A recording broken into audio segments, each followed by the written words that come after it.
bom dia Educasus, bom dia equipe de Guarulhos, Santa Casa de Marília, Franca, Ribeirão Preto, Santa Marcelina, Ourinhos, FEOSP, Piracicaba, Barretos, Sorocaba. Também todas as entidades estão ligadas, como São Luís Gonzaga, Ourinhos, Jaú, Santos, Barretos, Franca, Santa Marcelina, Santa Casa de Votuporanga, Padre Albino, Mogi Mirim, Rio Claro, Hospital Provisão, Santa Casa de Mococa, Santa Casa de Santo Amaro, Hospital Geral de Carapicuíba e a Santa Casa de Buritão. Hoje nós estamos aqui com o conselheiro vice-corregedor do CREMESP, Dr. Clóvis Francisco Constantino, e vai estar falando sobre o novo Código de Ética Médica. Então ele vai fazer uma breve preleção sobre o que mudou no novo Código de Ética Médica e, como é costumeiro aqui no Educasus, as pessoas que tenham a intenção de fazer alguma pergunta, eles podem estar levantando a mão pelo sistema de IPELA ou então tem uma forma de vocês se comunicarem aqui pelo sistema de IPTV, acionando o botão de pedir a palavra. E aí nós vamos estar passando a palavra para vocês. Tudo bem? Dr. Clóvis, agora com o senhor, tudo bem? Ok, tudo bem? Bom dia. Nós temos o prazer de estar aqui neste evento para que possamos discutir com todos a mudança que ocorreu depois de 22 anos no Código de Ética Médica.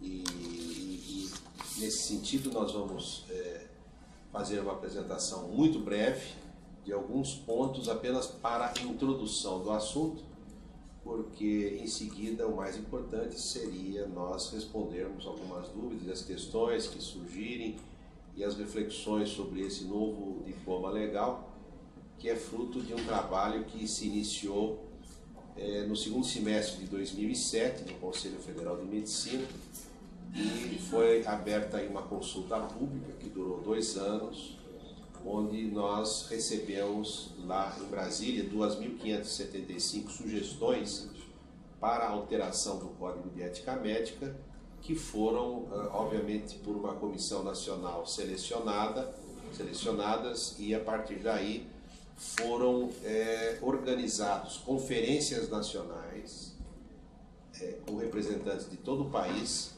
no sentido de se discutir dentro de grupos as sugestões que foram chegando, e aí a montagem final do Código de Ética. Não é?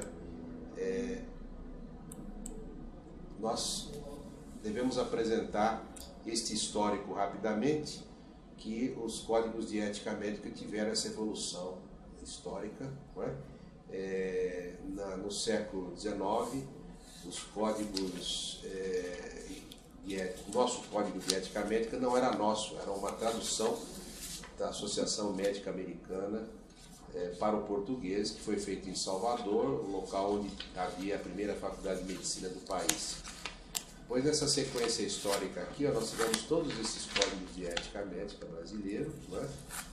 O antepenúltimo é o de 1984, que durou apenas 4 anos, Código Brasileiro de Deontologia Médica.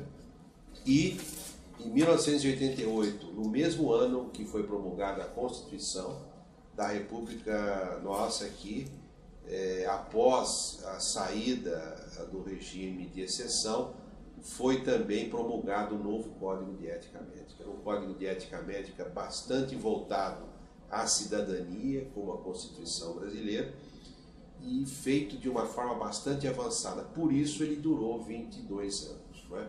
Mas é óbvio que com o desenvolvimento técnico-científico, que com as mudanças e as alterações das relações do trabalho no exercício do médico, as intermediações de empresas no trabalho da assistência à saúde, obrigou a uma mudança, um estudo, uma atualização desse Código de Ética Médica extremamente avançado. E tudo isso culminou com este tipo de trabalho que foram sendo executados nos 2 anos, do segundo semestre de 2007 até o segundo semestre de 2009, onde nós comparamos todos os códigos de ética, todos não, mas a grande maioria dos códigos de ética médica de outros países, resoluções exaradas pelo Conselho Federal de Medicina e pelos Conselhos Regionais de Medicina do Brasil nos últimos anos, 20 anos, decisões judiciais foram consideradas, a incorporação das reflexões e dilemas bioéticos dos últimos 20 anos foram consideradas, e foi decidido se manter um esquema clássico da estrutura orgânica do Código, que é a divisão em princípios, direitos e deveres, né?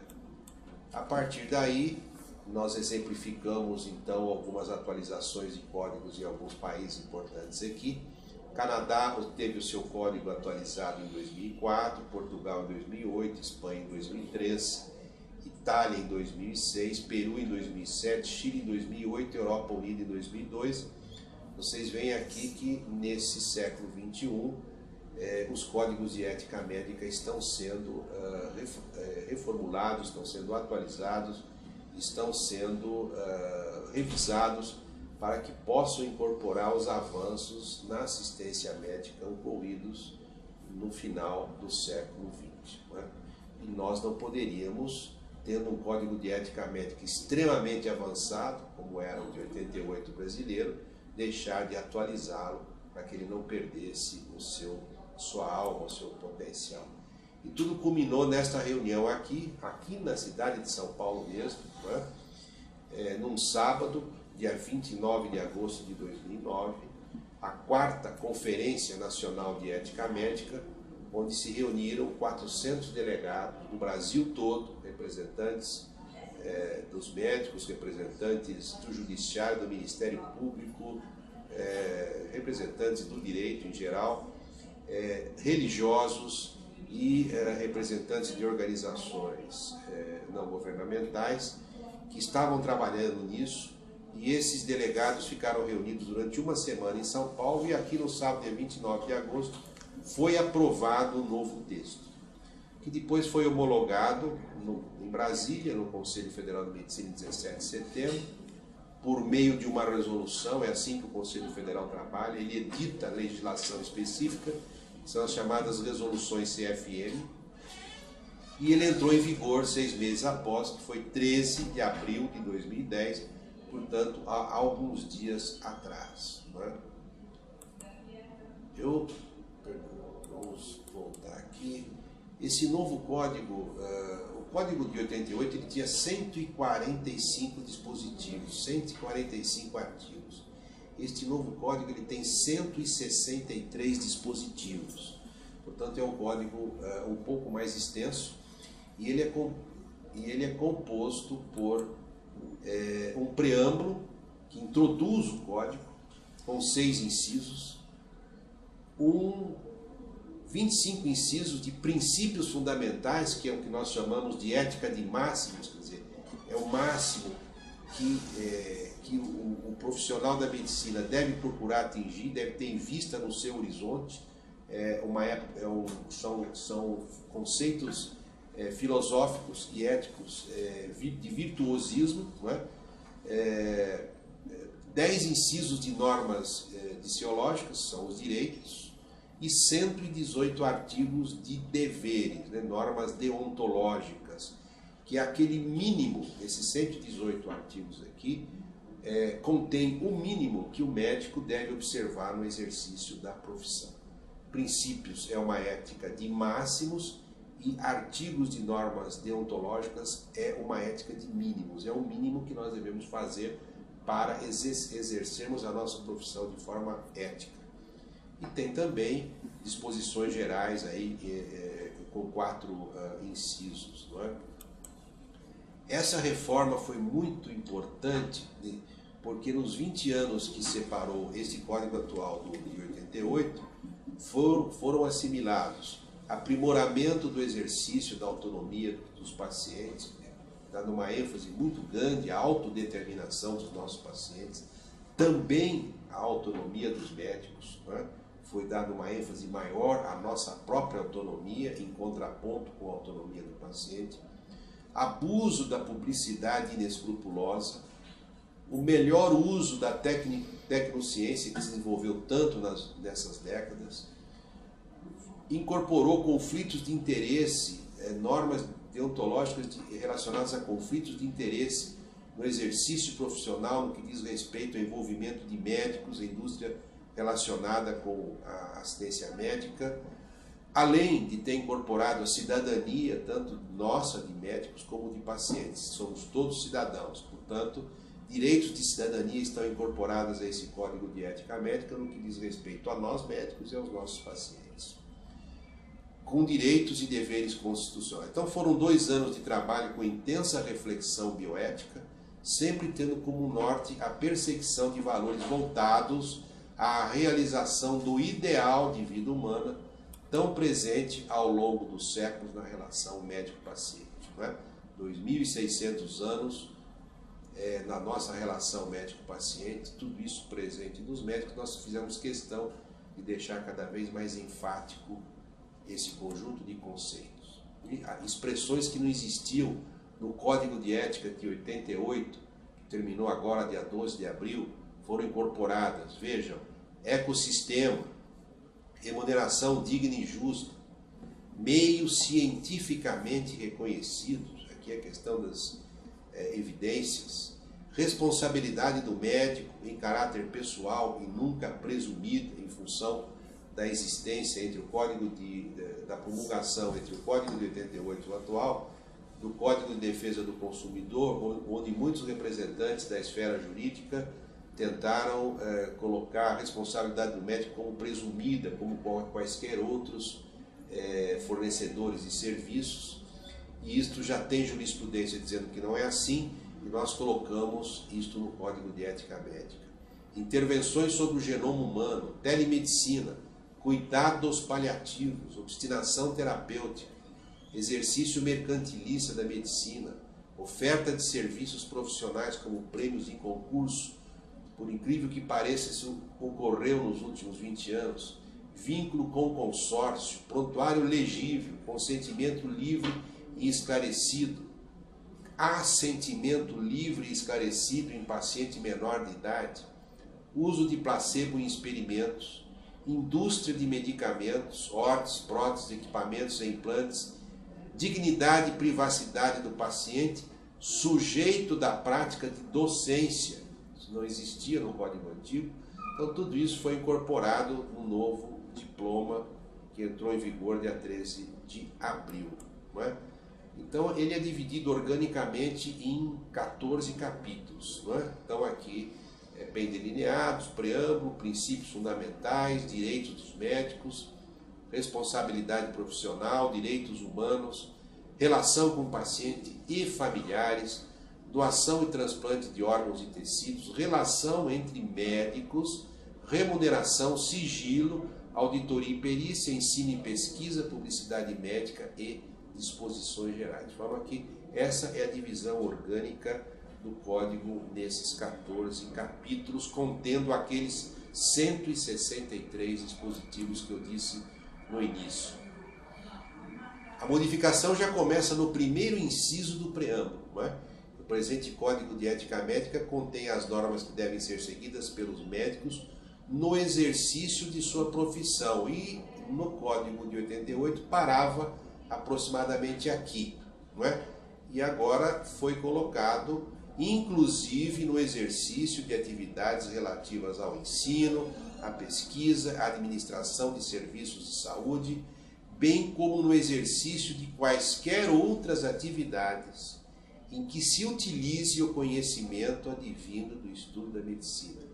Quer dizer, o Código de Ética Médica deve ser observado pelo médico, mesmo que ele não esteja no exercício da sua profissão, mas aqueles atos se relacionem ao seu conhecimento médico. Uma ampliação muito grande. Mais alguns exemplos para todos vocês poderem refletir. São 163 dispositivos, eu condensei muito pouco, uns 15 diapositivos. O princípio fundamental de número 16 diz que nenhuma disposição estatutária ou regimental de hospital ou de instituição, pública ou privada, limitará a escolha pelo médico dos meios cientificamente reconhecidos a serem praticados para o estabelecimento do diagnóstico e execução do tratamento, salvo quando em benefício do paciente. Não é?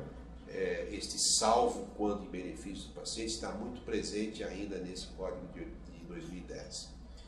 O inciso 21 dos princípios fundamentais é no processo de tomada de decisões profissionais, de acordo com seus ditames de consciência e as previsões legais, o médico aceitará as escolhas de seus pacientes. Veja aqui o respeito à autodeterminação dos nossos pacientes que foi colocado nesse código. Relativas aos procedimentos diagnósticos e terapêuticos, por eles, pacientes expressos, desde que adequadas ao caso e cientificamente reconhecidas. Quer dizer, uma grande ênfase aqui na autodeterminação dos pacientes, podemos discutir isso depois. O inciso 22 mostra, esta é uma grande novidade, não é que não havia, nas situações clínicas irreversíveis e terminais, o médico evitará a realização de procedimentos diagnósticos e terapêuticos desnecessários e propiciará aos pacientes, sob sua atenção, todos os cuidados paliativos apropriados.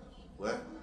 E uma relação aqui muito grande deste princípio fundamental com o capítulo Relação com pacientes e familiares, no seu artigo 41 e seu parágrafo único, onde fica claro, isso já existia no Código de 88, que é vedado ao médico abreviar a vida do paciente, ainda que a pedido deste ou de seu representante legal. Isto é, eutanásia. Nossa legislação aqui, no nosso país, não permite a eutanásia. Isto tem que estar contido no Código pela previsão legal.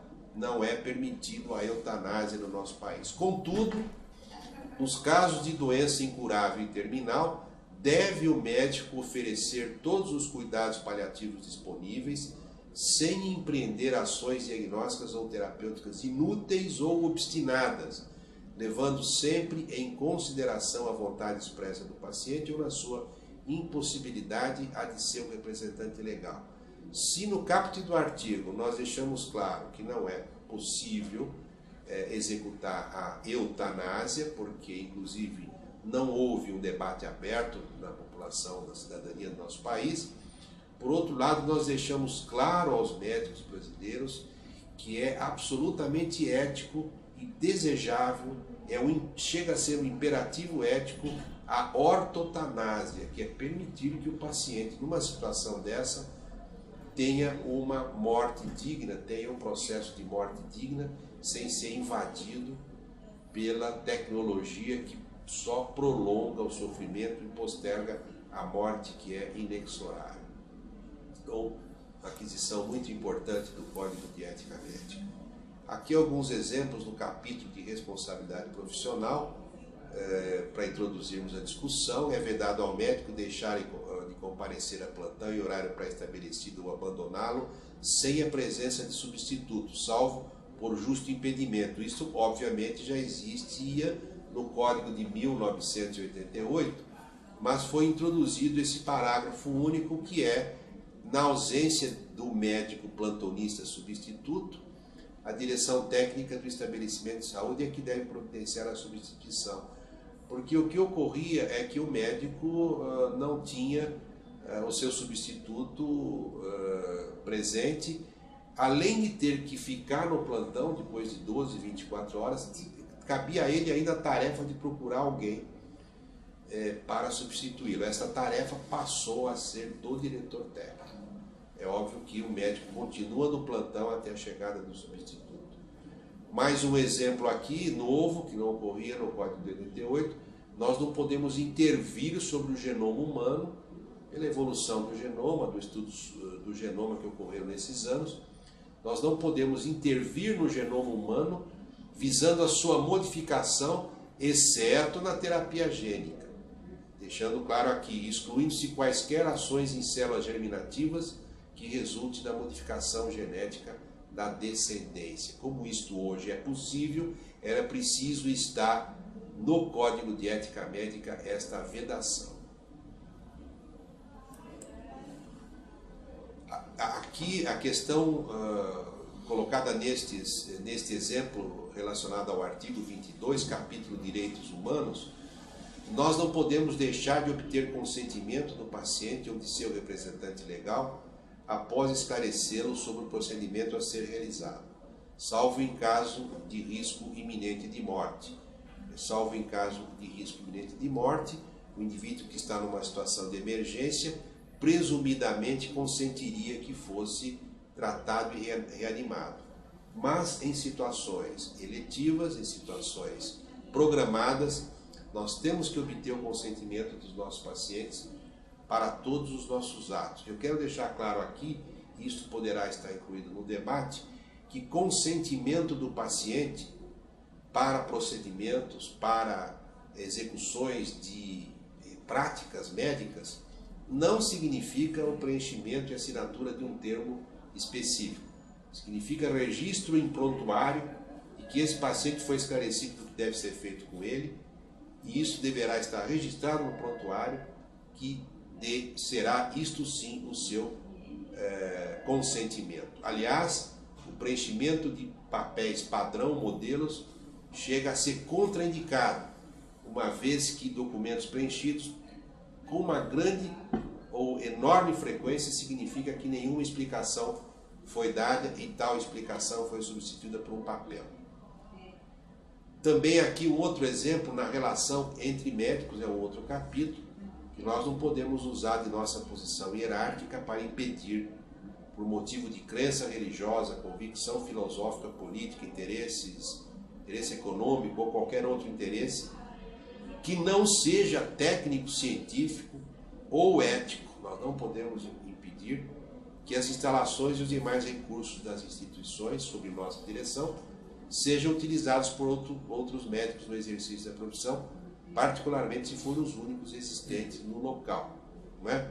Os únicos fatores são técnicos, científicos ou éticos.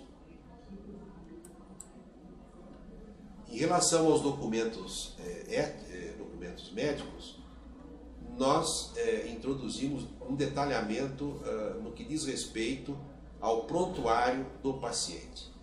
No Código de 88, nós tínhamos o artigo que dizia que é vedado ao médico deixar de elaborar prontuário. Só isso. Mas isto não era, e nós o verificamos nesses 20 anos, que não foi suficiente. Porque frequentemente, aliás, muito frequentemente, nós esbarramos em prontuários médicos muito mal preenchidos, ou quase nada preenchidos, do qual não se pode ver absolutamente nada inteligível no que diz respeito a registros. Isso significa uma má assistência médica. Então, o prontuário deve conter os dados clínicos necessários para a boa condução do caso, sendo preenchido em cada avaliação, em ordem cronológica com data, hora, assinatura e número de registro do médico no CRM. Quer dizer, o médico tem, além de tudo, que se identificar. Não precisa ser com carimbo, isto não é obrigatório, mas é necessário que ele se identifique, que ele assine, que ele escreva o seu nome e escreva o número do seu CRM.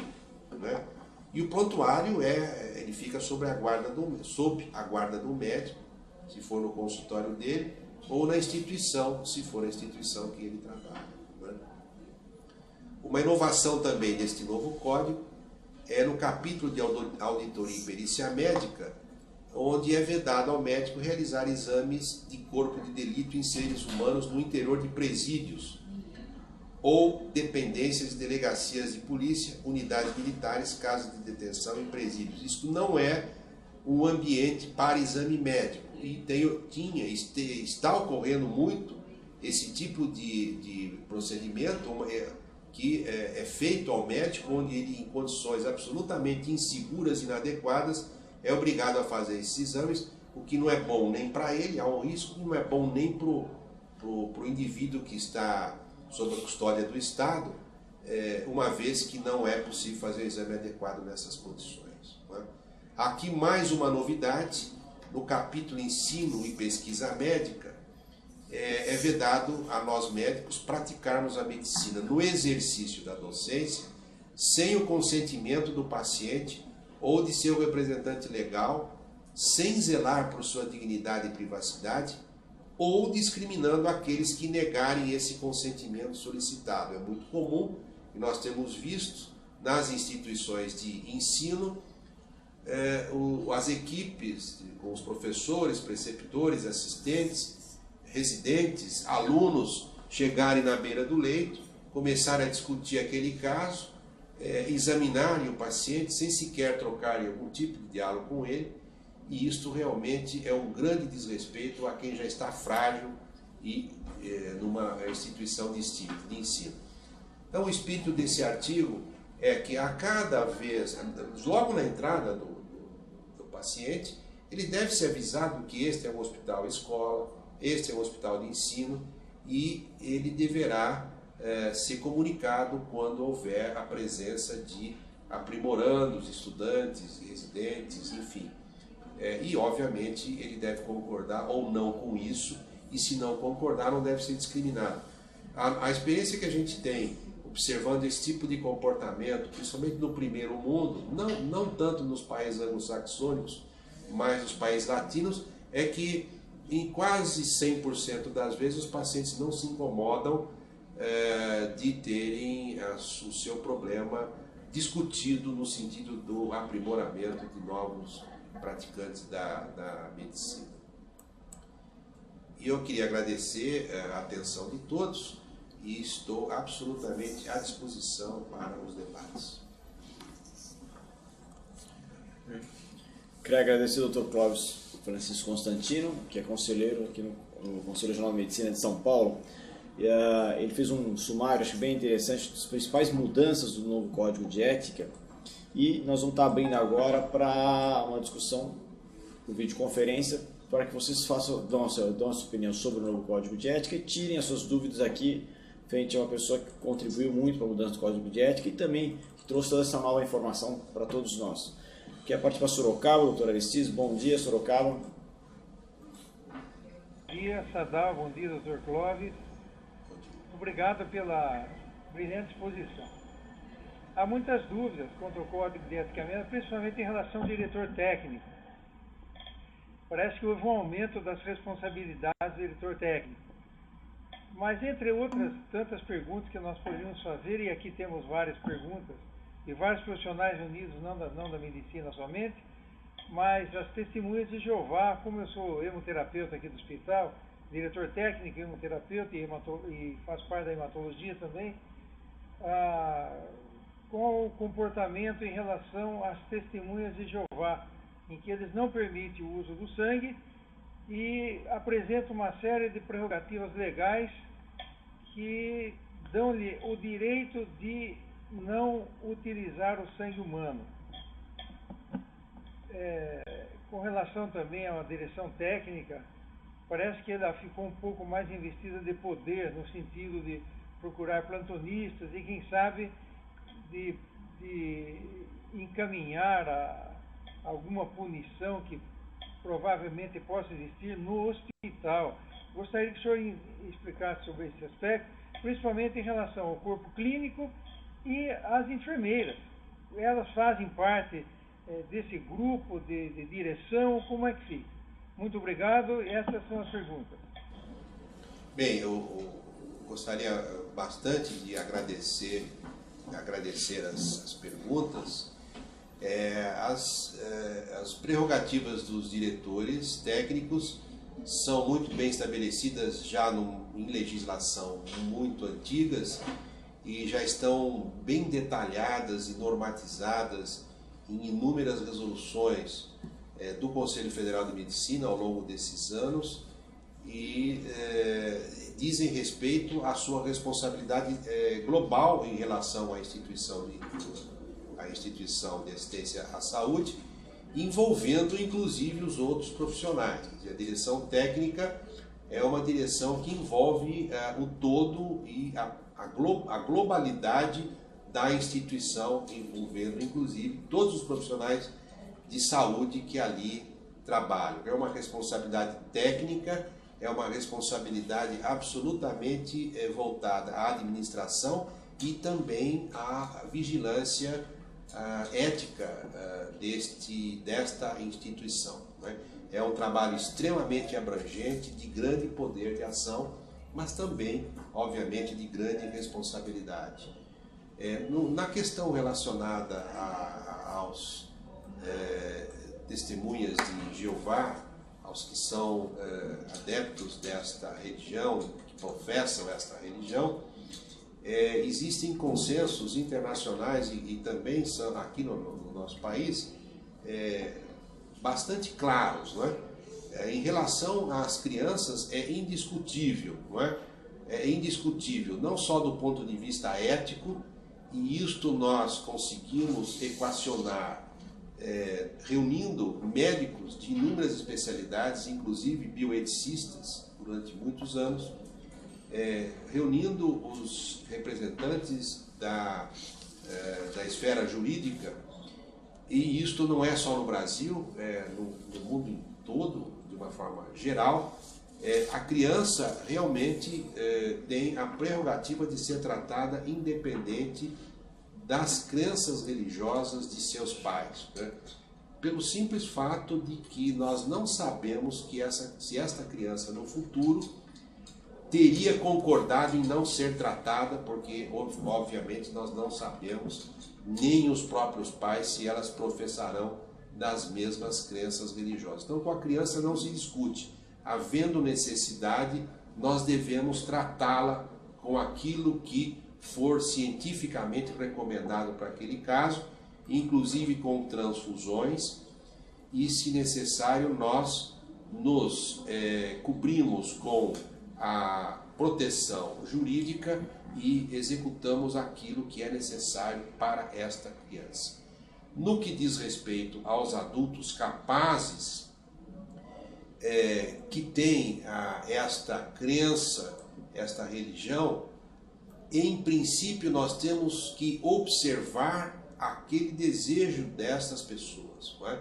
São pessoas capazes que eventualmente adoecem, eventualmente abre-se a possibilidade de tipos terapêuticos vários, inclusive transfusões sanguíneas, e eles podem dizer que não querem ser transfundidos se houver essa necessidade, não é? Nós devemos, obviamente, conversar com esses pacientes, conversar com seus familiares, dizendo que poderá haver esta necessidade, não é? Mas, do ponto de vista do respeito à autodeterminação, nós devemos observar este desejo, esta prerrogativa destas pessoas que têm esse tipo de comportamento religioso.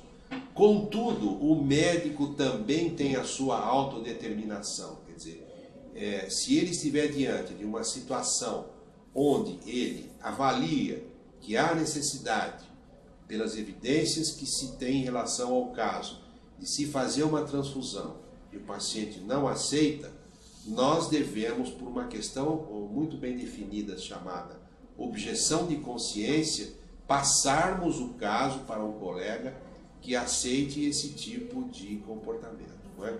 Hoje em dia é extremamente comum e, inclusive, isto é muito frequente e cada vez mais prevalente, a formação de colegas que também são testemunhas de Jeová.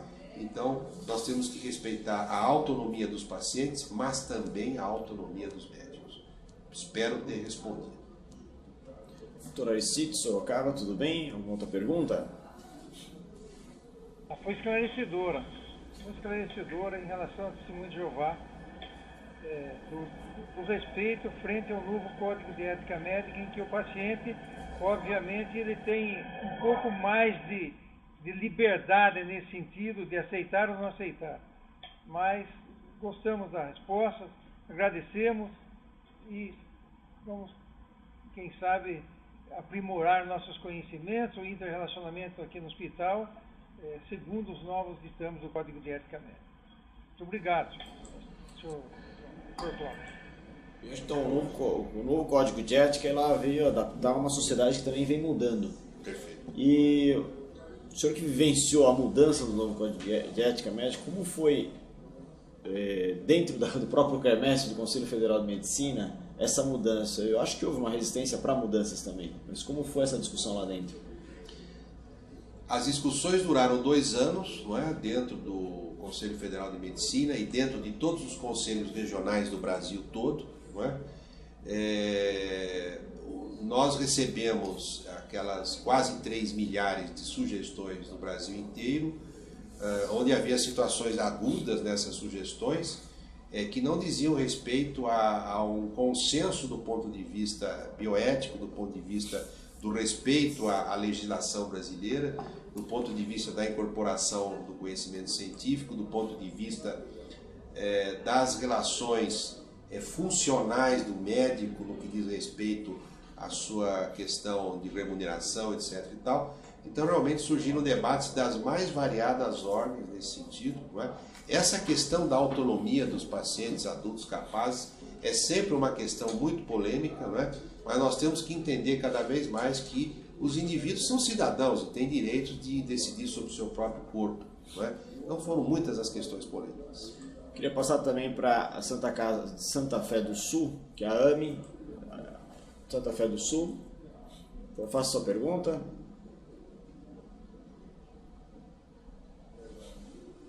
Bom dia, Dr. Clóvis. A nossa dúvida é com relação à ortotanásia. O Código de Ética tem uma resolução sobre isso, mas e o Código Penal? Como é que ele se coloca a respeito da resolução do Conselho? Eu agradeço a pergunta. Esses termos terminados em Ásia, nós já observamos ao longo de todos esses anos que nós tentamos sempre não utilizá-lo, né? Porque implica numa série de sensações e que tudo se confunde com a eutanásia, não é? Mas convencionou-se chamar a situação de um paciente terminal que tem o seu processo de morte natural e assistido competentemente por profissionais que detêm uma área de conhecimento, que hoje em dia estão incluídos esses conhecimentos nos chamados cuidados paliativos. Então, cuidado paliativo não significa tangenciar tratamentos, não significa sair pela tangente e criar uma situação que não tem nenhum amparo científico na cobertura do sofrimento desses pacientes. Cuidados paliativos é uma concentração de conhecimentos que já tem 30 anos, não é? E que dizem respeito a cuidados de enfermagem, cuidados fisioterápicos, cuidados de outras profissões da área da saúde e cuidados médicos. Adianto a todos vocês que estão debatendo conosco que nos próximos meses haverá mais uma área de atuação na medicina brasileira. Você sabe que a medicina brasileira tem 53 especialidades, 54 áreas de atuação, e haverá mais uma área de atuação na medicina brasileira, que é a medicina paliativa, que está contida no conjunto dos cuidados paliativos, e esta área de atuação entrará em vigor nos próximos meses, porque já existe uma concentração de conhecimento nesse sentido, e bastando para isso que se equacionem os centros de treinamento à residência médica. Então, a ortotanásia é uma forma de se definir por meio de um nome toda aquela assistência que os médicos e os outros profissionais que assistem à saúde das pessoas devem dar a esses pacientes em situação terminal, de terminalidade da sua própria vida, para que eles tenham esses momentos totalmente amparados do ponto de vista do conforto físico, afetivo, espiritual, emocional, e possam inclusive optar por estarem com as suas famílias em casa, não é? Com esses cuidados que tiram a sua dor, que minimizam o seu sofrimento, que não permitem que ele tenha desconforto com dificuldades respiratórias e outras dificuldades por falências orgânicas. Então, isto significa, a ortotanásia, nada mais, nada menos que a produção de conforto, e há conhecimento científico para isso. Isso é plenamente possível, não é? Do ponto de vista científico. É um desejo ético. Do ponto de vista legal, existe no Congresso Nacional tramitando um projeto de lei nesse sentido. Não que isto seja necessário para nós agirmos eticamente, é que certamente dará aos médicos um amparo muito mais consistente no momento em que ele se vê diante de uma situação dessa e não deve utilizar procedimentos que só criam sofrimento nesse paciente. Bem, queria passar também para o Hospital Provisão, a sua pergunta.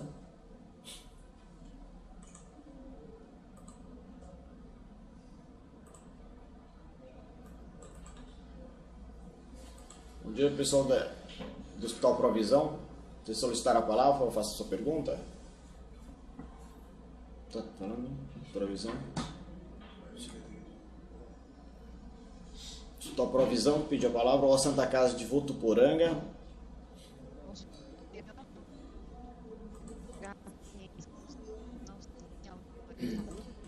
Estão aguardando.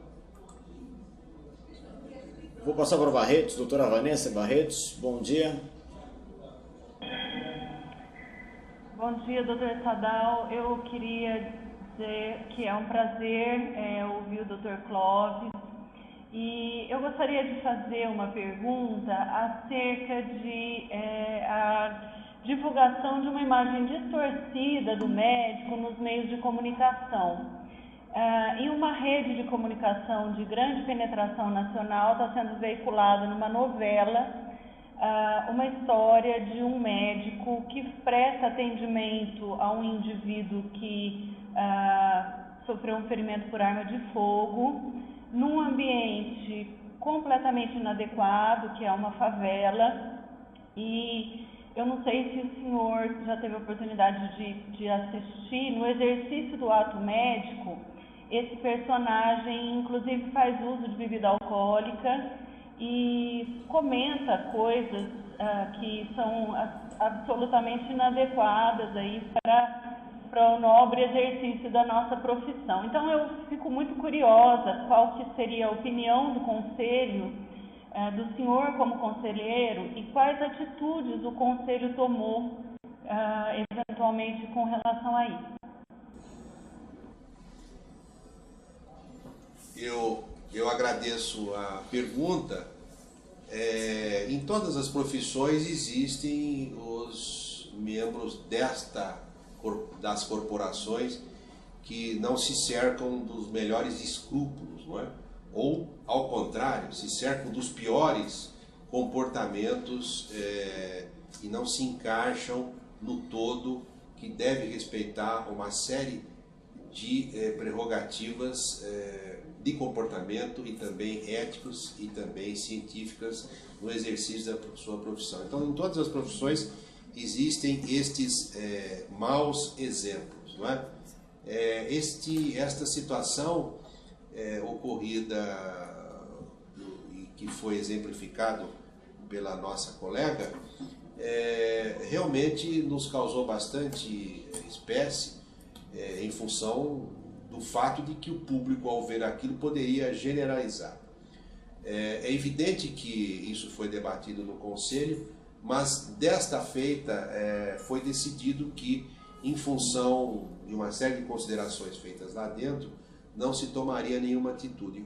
Eu devo lembrar que no ano de 2004, coincidentemente, naquela época eu estava presidindo o Conselho de São Paulo, e nós conseguimos sensibilizar um grande ator da televisão para que ele tirasse do ar um personagem que ele fazia, que era o Tom Cavalcanti, que fazia um personagem absolutamente embriagado, um médico que dava assistência médica nessas condições.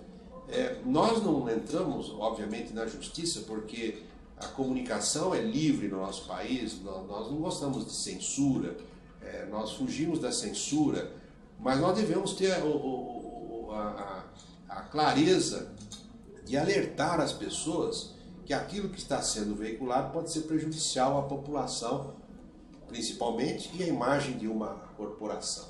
Então, naquela época nós sensibilizamos esse ator, e ele espontaneamente, pela sensibilidade, pela fundamentação que nós levamos a ele retirou o personagem do ar, não é? Mas nós não acreditamos que devamos criar uma situação de tentativa de imposição contra a liberdade de expressão. Nós devemos, inclusive, debater o assunto na mídia, criar os contrapontos, dizer que isto é exceção, isso realmente nós devemos fazer. Obrigado pela pergunta. Vanessa, tudo bem? Alguma outra pergunta?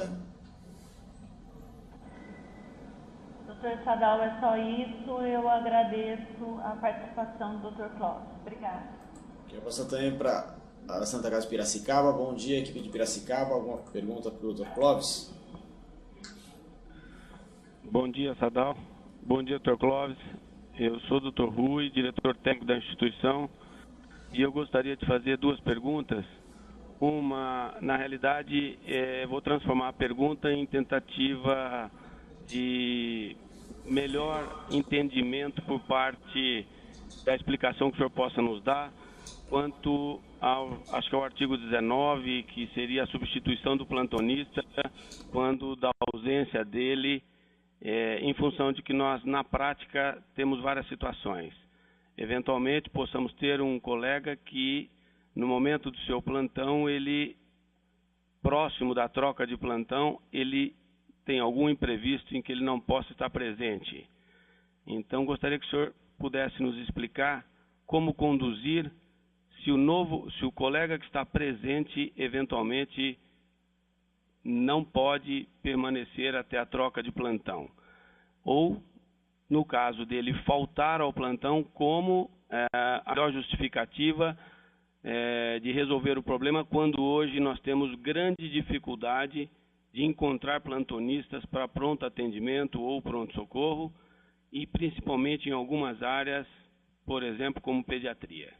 Esta é uma das perguntas que eu gostaria de fazer. A segunda é em relação à própria relação médico-médico, e aí nós vamos ter uma área de abrangência maior, em função das solicitações de avaliação, da conduta terapêutica de multidisciplinar, multiespecialidade, e como a gente conduzir quando nós temos situações de alta hospitalar por uma especialidade e, no caso, nós temos outras especialidades no acompanhamento do paciente. O titular deste paciente deve permanecer até o final do tratamento, mesmo que da área dele ele já possa dar a alta ou não.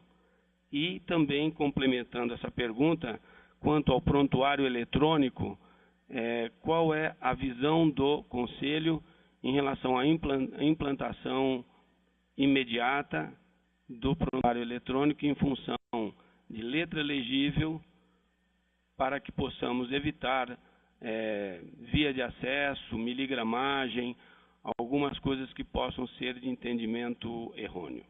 Obrigado, Dr. Clóvis. Dr. Clóvis. Obrigado pela pergunta. Em relação ao diretor técnico, em relação à assistência à população num determinado plantão, ela não pode ser interrompida. Este é o princípio, não interromper a assistência numa unidade de pronto atendimento, numa unidade de pronto-socorro à população. A instituição está com a porta aberta e, portanto, ela tem que ter uma assistência contínua. O que nós introduzimos nesse código foi o entendimento de que é muito mais possível, muito mais fácil o diretor técnico tentar conseguir o substituto do que o próprio médico que está de plantão e é obrigado a continuar o seu atendimento também assumir essa tarefa. Então, esta é a questão. Nós sabemos que hoje em dia há algumas dificuldades em se conseguir plantonistas, principalmente em funções de condições de trabalho ou de regiões que, principalmente nas grandes cidades, regiões onde a instituição está instalada, ou por questões de remuneração, não é? Sabemos que há essas dificuldades. Agora, uma vez que nós estamos com uma instituição aberta, nós devemos procurar elaborar uma grade de assistência que possa fazer com que essa instituição ofereça aquele serviço à população que ela anuncia que oferece. Então, a força do diretor técnico é muito importante na manutenção desta oferta.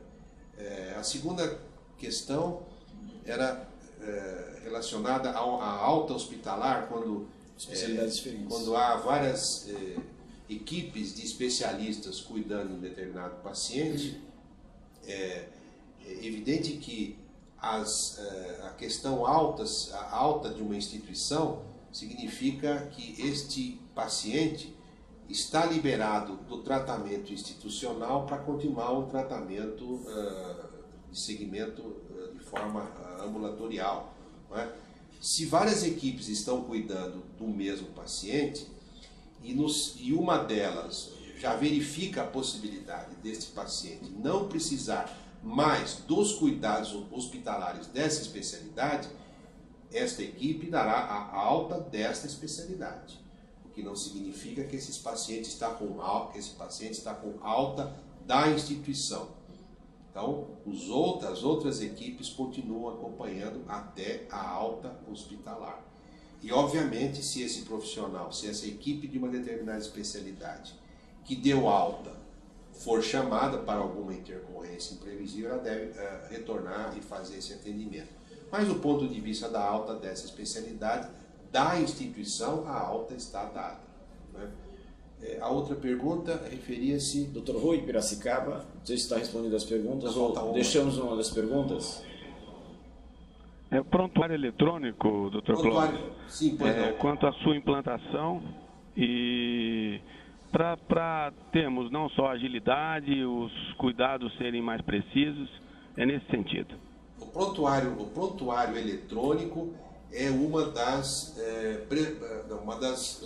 prioridades do Conselho Federal de Medicina, a sua implantação é uma das prioridades. E isto está sendo equacionado juntamente com a Sociedade Brasileira de Informática em Saúde, juntamente com o Sistema Nacional de Arquivos, juntamente com os experts em informática e, obviamente, com a área médica. O que falta para que isto tudo seja implantado de forma abrangente são os dispositivos de segurança que estão em desenvolvimento. E o Conselho Federal de Medicina será o órgão que dirá aos médicos brasileiros, aos diretores das instituições de assistência à saúde de todo o Brasil, que agora sim as questões todas foram equacionadas, a segurança existe e isso pode ser implantado de forma indiscriminada. Então, é uma questão prioritária no Conselho Federal de Medicina, estando ainda a serem equacionadas algumas questões da segurança. Tudo bem, doutor Rui? Eu não sei se nós... Doutor, só mais uma.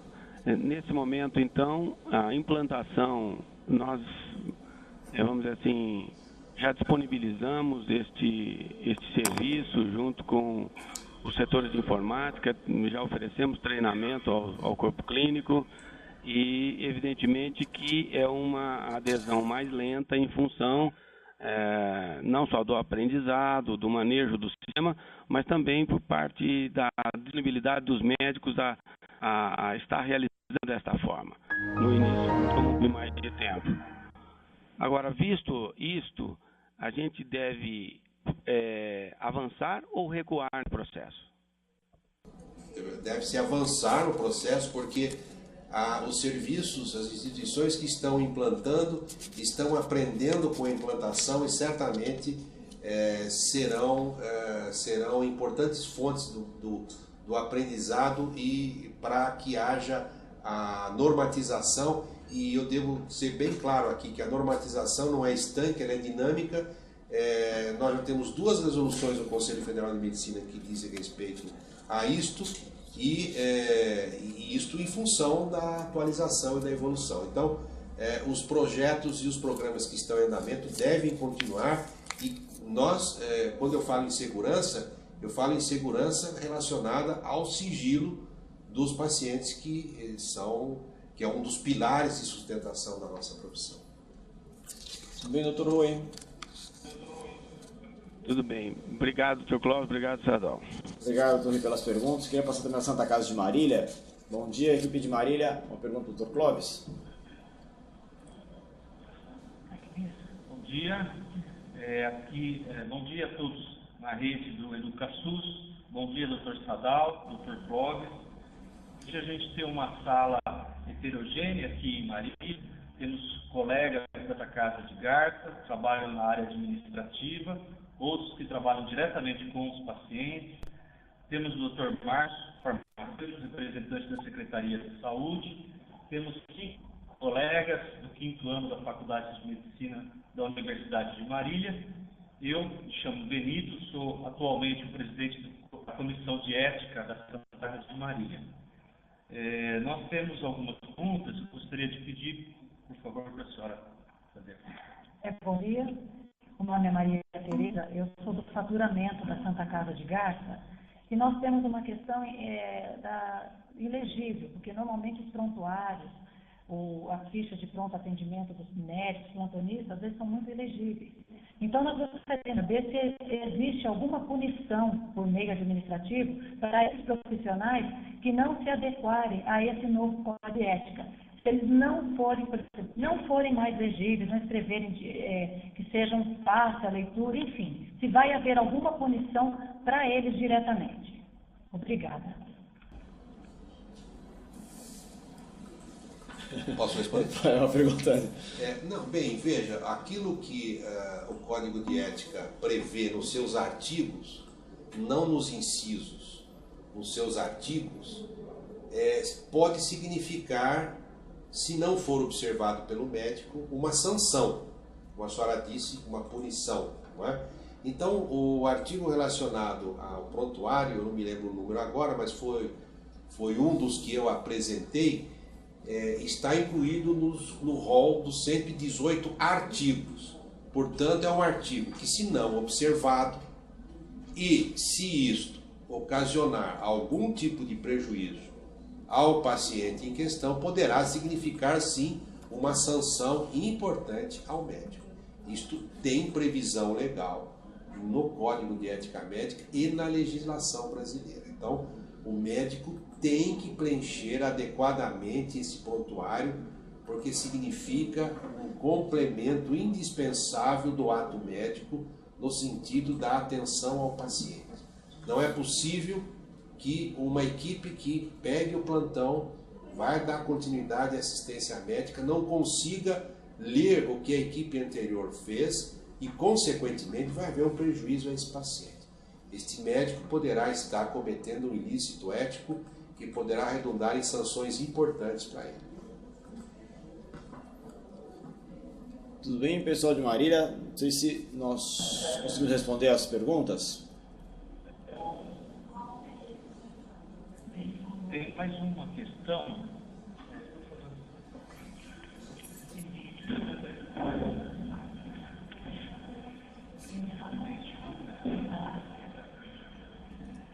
Bom dia a todos. Meu nome é Alessandro, eu sou estudante do 5º ano de Medicina. Gostaria de saber, em relação à mídia mesmo, ao novo Código de Ética Médica, a mídia, quando ela denigra a imagem do médico, principalmente desses médicos aqui em Marília, tem muito isso, que trabalham em plantão, que eles estão fazendo a sua parte, mas há falta de infraestrutura nos hospitais ou mesmo no local de trabalho, e o paciente ele acaba sendo enganado por esses políticos, ou mesmo até mesmo pela mídia, com questões querendo afetar a imagem médica, e não são passadas a verdade a eles, como, por exemplo, eu não sei se você teve a oportunidade de ver, mas teve uma reportagem da Sônia Bride no Fantástico no mês passado, falando sobre os médicos, e a gente via muitos pacientes saindo de lá desgostosos, e a imagem focada em cima do médico. Aqui o que acontece? Muitas vezes há um problema, por exemplo, uma morte, e daí a mídia chega e enfatiza o médico, a culpa é do médico. E daí isso vai para júri, o médico é absolvido, Daí o que acontece? Quando o médico é absolvido, às vezes a mídia nem se importa em colocar. Colocam uma imagem muito pequena quando tem essa absolvição. Mas na hora de divulgar a imagem, denegrir a imagem desse médico, né, coloca lá na primeira página. Então eu gostaria de saber se o novo código ele tem feito alguma coisa em proteção ao médico, né? Bem, antes de responder a pergunta, fazer considerações, gostaria de complementar a resposta anterior em relação à caligrafia do médico ou o não preenchimento de prontuário. As comissões de ética das instituições devem ser comunicadas pelas comissões de prontuários ou pelas direções clínicas ou técnicas se determinada equipe, determinado médico insistir em não preencher prontuário ou se não for possível entender a caligrafia de um determinado médico. Ninguém é obrigado a ter letra bonita, mas é obrigado a preencher corretamente os registros médicos, de uma forma ou de outra que possa ser inteligível. Então a participação da comissão de prontuários e das direções da comissão de ética são fundamentais. Em relação aos médicos que têm a sua... Nós sabemos que no Brasil um dos problemas mais importantes relacionados à assistência à saúde é o financiamento insuficiente, portanto, eventualmente existem condições de trabalhos que não são muito adequadas. E se isto ocasionar um dano, um mau atendimento, principalmente se tiver um clamor público, isso vai para a imprensa, vai para a mídia, e obviamente o agente que está lá na ponta é o médico, não é? E é sobre ele que as câmeras vão se acender, não é? E obviamente se ele estiver numa situação insegura ali diante da imprensa, ele poderá realmente ter a sua imagem bastante arranhada. No que diz respeito ao médico que teve a sua imagem exposta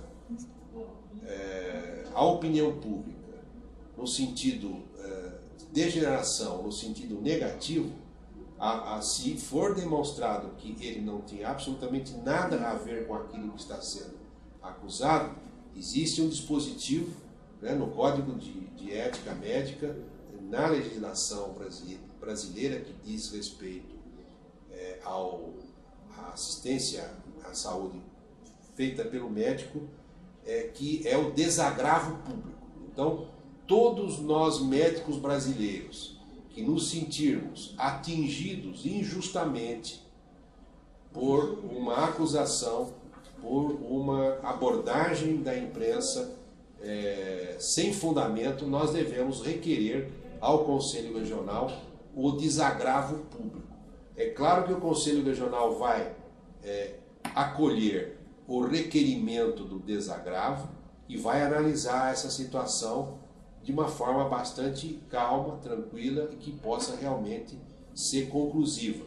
A partir do momento em que isto se conclui que realmente aquele médico foi agredido injustamente, exposto injustamente à opinião pública, o Conselho fará o desagravo, que também é um ato público, não é? E isso será levado pelo próprio Conselho à imprensa. Então, gostaria de dar essa informação a todos os 105 mil médicos do Estado de São Paulo. Obrigado, Marília. Responda a pergunta. Mais uma pergunta, por favor. Dr. Rubens Stofano, Marília. Bom dia, doutor. Parabéns pelas orientações. Eu sou da Secretaria da Saúde de Marília, responsável pelo Conselho Municipal de Avaliação e Pesquisa, e nós tivemos uma dificuldade de interpretação do código na última reunião do nosso Conselho Municipal de Usuários com relação às drogas específicas de uso psiquiátrico. Na ausência de um psiquiatra, algum outro médico, tendo ou não especialidade, pode aviar uma receita contendo esse princípio ativo específico para pacientes psiquiátricos? Nós não entendemos a pergunta, pode repetir, Marília?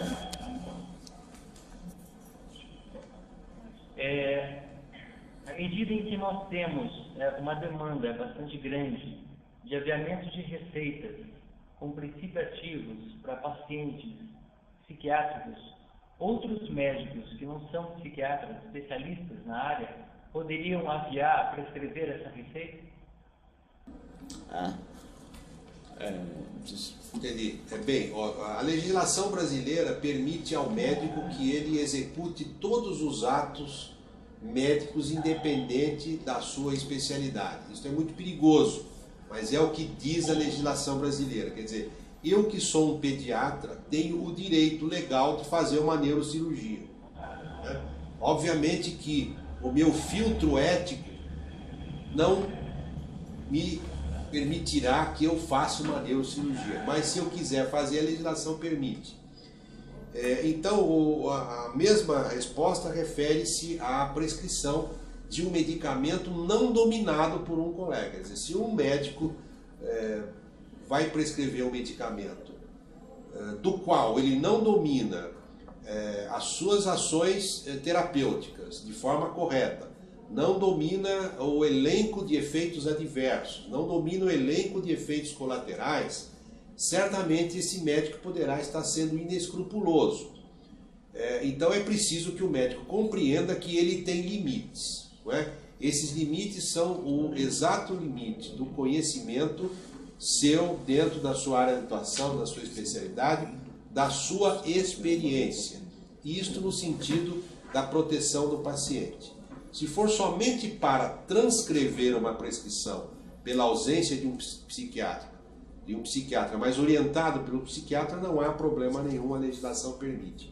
Agora, prescrever espontaneamente um medicamento que nós não dominamos por não fazer parte do rol das nossas especialidades, significa não cercar este ato importantíssimo, que é o da prescrição médica dos melhores cuidados no sentido do benefício do paciente e do evitar dos prejuízos. Não sei se respondi a pergunta. Tudo bem? Equipe de Marília está respondida? Tudo bem. Uma última pergunta, rapidinho, por favor.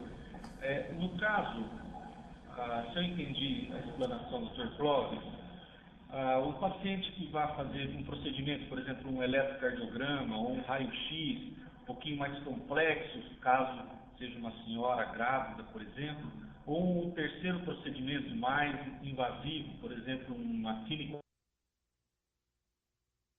eu deveria obter esses pacientes o consentimento na realização desse procedimento.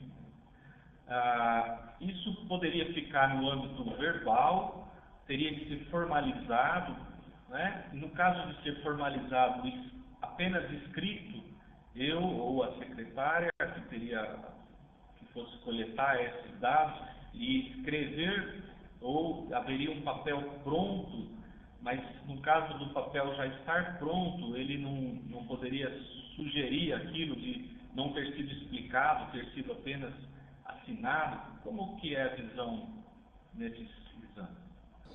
Exato. Posso responder? Obrigado pela pergunta. É extremamente importante. Está previsto isso no Código de Ética Médica, isso está sendo discutido em âmbito nacional de forma bastante prevalente, a questão do consentimento. Eu queria separar aqui o consentimento relacionado à assistência médica e o consentimento relacionado à pesquisa com seres humanos. Não é? A legislação brasileira prevê que os seres humanos que serão sujeitos de uma pesquisa que será executada por um médico,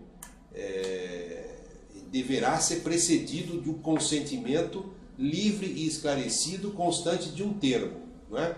Então, para a realização de pesquisa, a legislação brasileira torna obrigatória a existência da assinatura do sujeito da pesquisa do consentimento livre e esclarecido. Para a assistência à saúde, porque normalmente esses cidadãos que são sujeitos da pesquisa são cidadãos que são voluntários, são saudáveis e realmente tem que ter ciência dos riscos que eles correrão em relação a algo que está sendo testado. Então eles têm que assinar. Agora, os pacientes que estão sendo assistidos por nós, das instituições, por exemplo, ao serem submetidos, na iminência de serem submetidos a terapêuticas, a investigações mais ou menos complexas, devem dar o seu conhecimento e não obrigatoriamente ou de forma contraindicada por escrito. Esse consentimento deve ser o registro em prontuário de que ele foi informado de que deverá ser submetido a um tal procedimento X ou Y, dos eventuais riscos e benefícios desse procedimento, não é? E ele não precisa assinar nada, porque não se pode constranger um paciente frágil numa instituição a assinar algo que ele não conhece do ponto de vista técnico. Então, como é que nós fazemos? Explicamos nós médicos aos pacientes, solicitamos a participação de outros membros da equipe, outros médicos, outros profissionais da saúde, enfermagem, etc., fisioterapeutas, e participam dessa decisão, dessa explicação, registra-se em prontuário com a assinatura de todas as pessoas da equipe que participaram desse esclarecimento e do momento em que o paciente consentiu. Então, é registro em prontuário. O termo de consentimento, ele não precisa ser escrito de próprio punho do paciente. Ele pode ser um formulário onde é lido isso para o paciente e ele assina, né? Eu não sei se isso é uma das dúvidas, mas eu já ouvi realmente às vezes alguns questionamentos dessa forma, de que o termo consentimento tem que ser escrito de próprio punho, e nós falamos não. Pode ser uma folha já com os dados devidamente já preenchidos, é lido para o paciente e ele escreve depois. Se nós pudermos não utilizar nem o formulário, é melhor ainda. O ideal seria que nós explicássemos oralmente, na presença de membros da equipe, que são as chamadas testemunhas e do paciente, se for um menor de idade do seu responsável legal ou pais, não é? E isso tudo é colocado no prontuário. Agora, solicitar ao paciente escrever uma autorização para X ou Y procedimento é colocar ao paciente uma responsabilidade que o constrangerá mais ainda do que a própria doença que já o está tornando frágil, não é? Então o ideal é registrar no prontuário. Se nós quisermos complementar isso com um modelo de formulário a ser entregue ao paciente, nós podemos fazê-lo, não é? Mas também não podemos obrigá-lo a assinar, né? Agora, existem certas questões muito delicadas, são os procedimentos de elevadíssima complexidade, que por uma questão, pela elevada complexidade e o elevado risco implícito desse procedimento, nada impede que o paciente, sendo esclarecido do elevadíssimo risco que ele vai correr, que ele assine ali um documento, mas isso é feito de forma bastante voluntária. Nós não podemos obrigá-lo a assinar nada. Ótimo. Marília, tudo bem?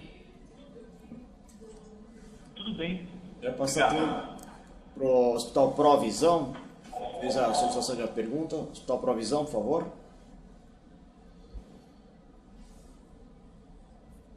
Pode falar?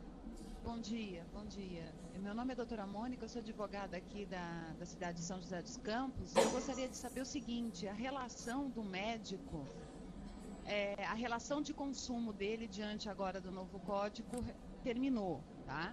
Mas e quando esse médico está vinculado a um hospital, ou por uma CLT, ou por um contrato de prestação de serviço, como ficaria esse vínculo em relação ao consumo, Código de Defesa do Consumidor? Porque o hospital ainda está vinculado a isso. E o médico, quando vinculado a esse hospital? Perfeito. Perfeitamente, obrigado pela pergunta, doutora. O hospital, a instituição, sim. O médico, não. O trabalho do médico, ele é um trabalho específico, extremamente baseado na aplicação de meios, não visando resultados, pelas próprias características biológicas dos seres humanos, e, portanto, ele não, o seu ato não e o seu ato e o seu paciente, este binômio não caracteriza uma relação de consumo, e sim uma relação médico-paciente, com todas as nuances que nós conhecemos. Contudo, a instituição, não. A instituição tem tenha a observação e que observar o Código de Defesa do Consumidor. Então, é absolutamente diferente a participação do médico e a instituição. Doutora Mônica, eu não sei se nós respondemos a sua pergunta. Sim, agradeço a resposta, esclareceu bem, sim. Muito obrigada, doutor. Queria passar também para a Ami, que ela é relacionada a Jales, que fez uma pergunta no início e eu não sei se nós respondemos a pergunta de Jales. Por favor, pessoal de Jales. Jales está com a palavra.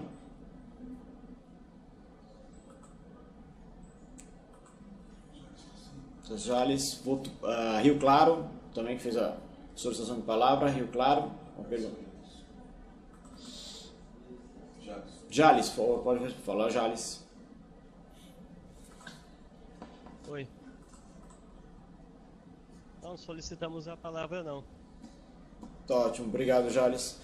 Mais alguma pergunta sobre esse tema aqui para o sistema de conferência? Ourinhos, Ribeirão Preto, Santos, Franca, Guarulhos. Franca, pedi a palavra aqui, Franca. Bom dia, equipe de Franca. Bom dia, Dr. Clóvis, obrigada pela oportunidade.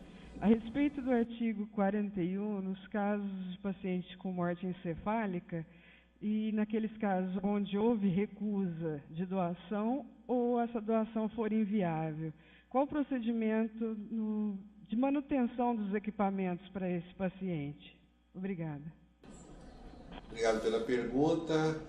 Bem, morte encefálica é morte, né? Não há mais... Nós ali não estaremos mais, do ponto de vista formal, diante de um paciente. Não é? Então, o indivíduo que tem morte encefálica deve ter esta situação muito bem comunicada à família e, obviamente, que os equipamentos devem ser desligados. É claro que existe o respeito e a dor de toda essa família, não é?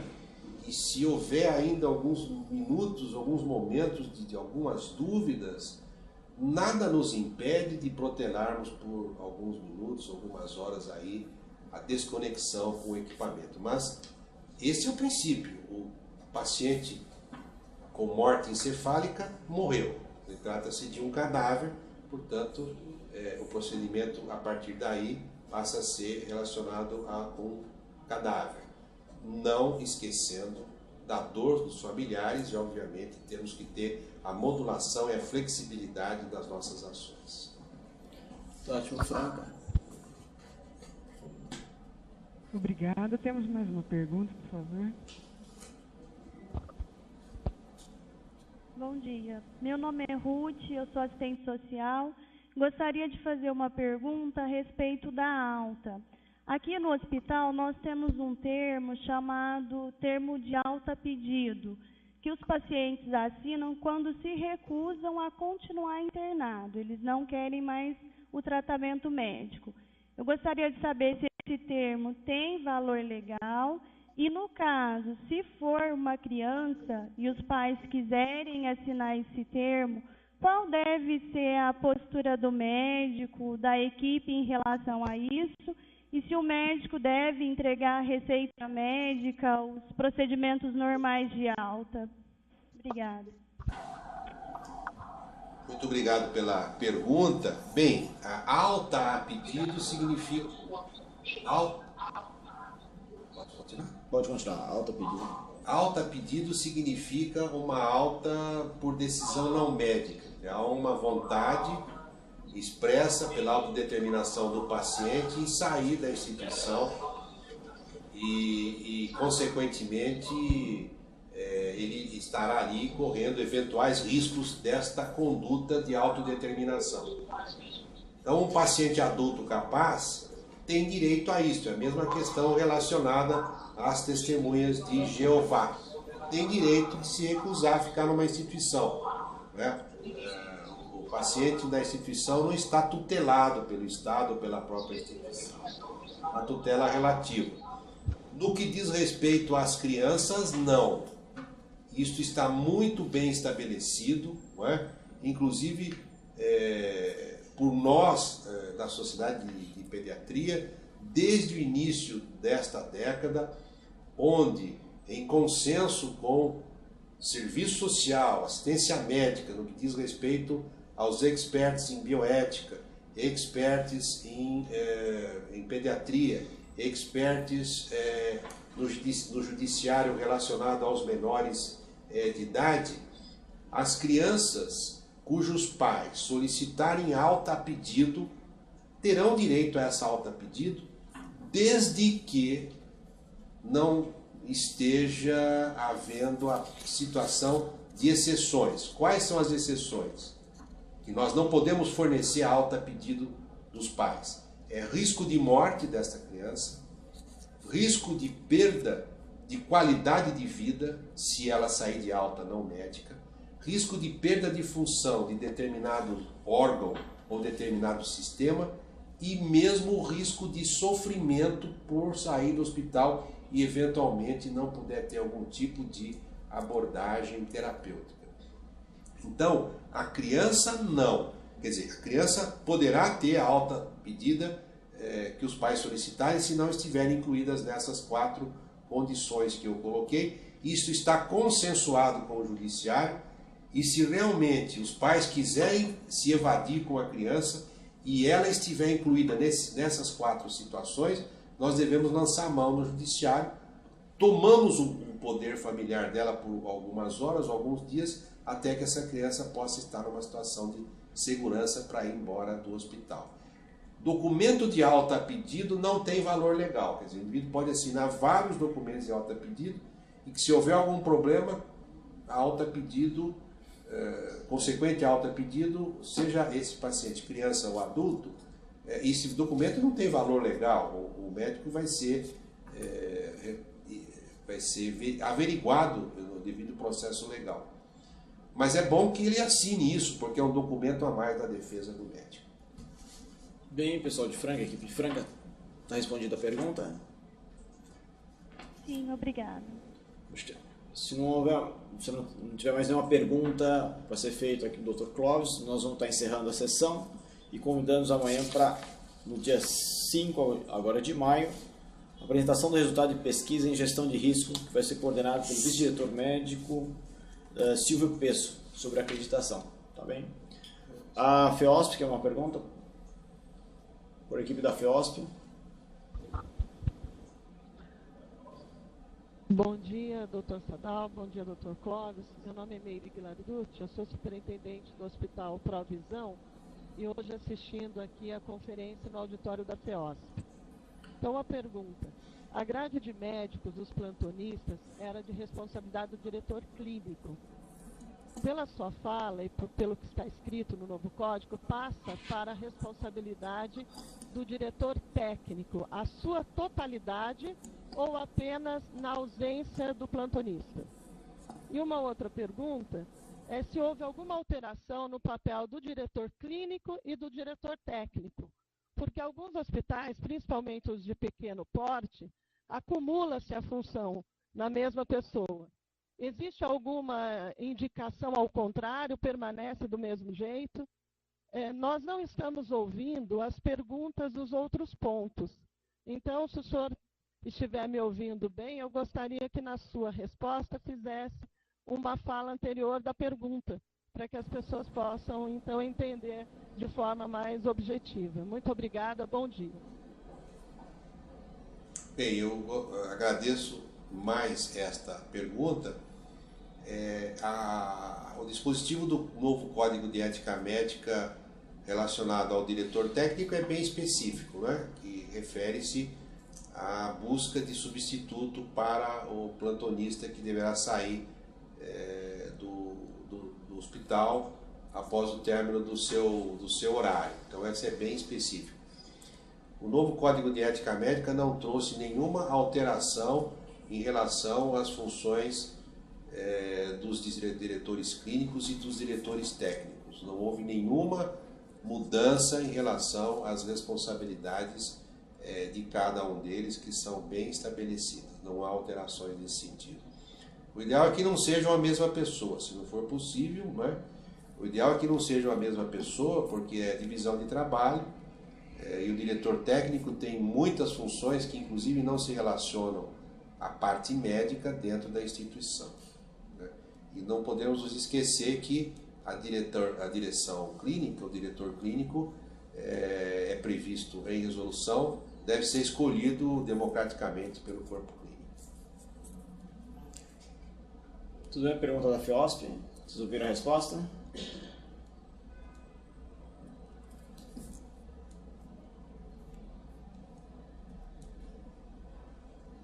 Ok, eu vi com muita clareza e agradeço as informações. Bom dia. Bom dia, obrigado à FEOSP, obrigado a todos que estão ligados no EducaSUS, e acho que também pelo horário aqui que nós já avançamos, eu vou estar terminando essa sessão do EducaSUS, agradecendo o Dr. Clóvis e o Conselho Regional de Medicina por estar esclarecendo essas novas modificações do novo Código de Ética Médica. E nos reunimos novamente no dia 5 para falar sobre gestão de risco. Tá bom? Obrigado a todos, até mais.